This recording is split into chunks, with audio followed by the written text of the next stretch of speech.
വിശുദ്ധ പൗലോസ്ലിഹ തെസ്സലോനിക്കക്കാർക്ക് എഴുതിയ രണ്ടാം ലേഖനം, അധ്യായം 3, 1 മുതൽ 5 വരെയുള്ള വാക്യങ്ങൾ.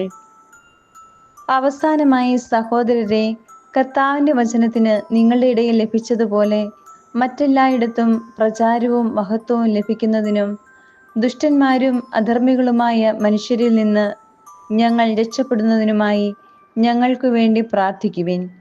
കാരണം വിശ്വാസം എല്ലാവർക്കുമില്ല. എന്നാൽ കർത്താവ് വിശ്വസ്തനാണ്. അവിടുന്ന് നിങ്ങളെ ശക്തിപ്പെടുത്തുകയും ദുഷ്ടനിൽ നിന്ന് കാത്തുകൊള്ളുകയും ചെയ്യും.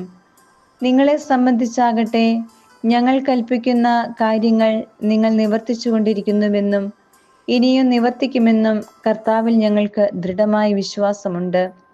ദൈവത്തിന്റെ സ്നേഹത്തിലേക്കും ക്രിസ്തു നൽകുന്ന സ്ഥൈര്യത്തിലേക്കും കർത്താവ് നിങ്ങളുടെ ഹൃദയങ്ങളെ നയിക്കട്ടെ.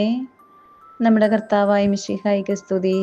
വിശുദ്ധ മത്തായി എഴുതിയ സുവിശേഷം, അധ്യായം 9, 18 മുതൽ 26 വരെയുള്ള വാക്യങ്ങൾ.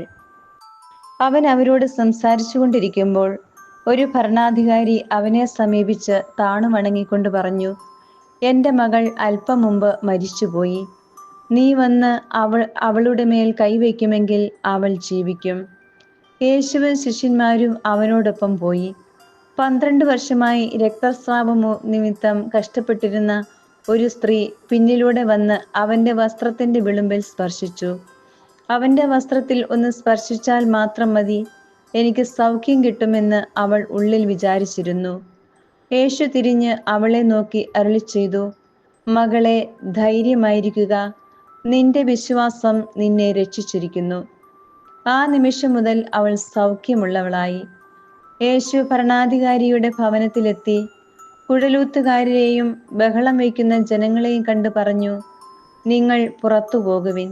ബാലിക മരിച്ചിട്ടില്ല, അവൾ ഉറങ്ങുകയാണ്. അവരാകട്ടെ അവനെ പരിഹസിച്ചു. ജനക്കൂട്ടത്തെ പുറത്താക്കിയ ശേഷം അവൻ അകത്തു കടന്ന് അവളെ കൈക്ക് പിടിച്ച് ഉയർത്തി. അപ്പോൾ ബാലിക എഴുന്നേറ്റു. ഈ വാർത്ത ആ നാട്ടിലെങ്ങും പരന്നു. നമ്മുടെ കർത്താവായ മിശിഹായ്ക്ക് സ്തുതി.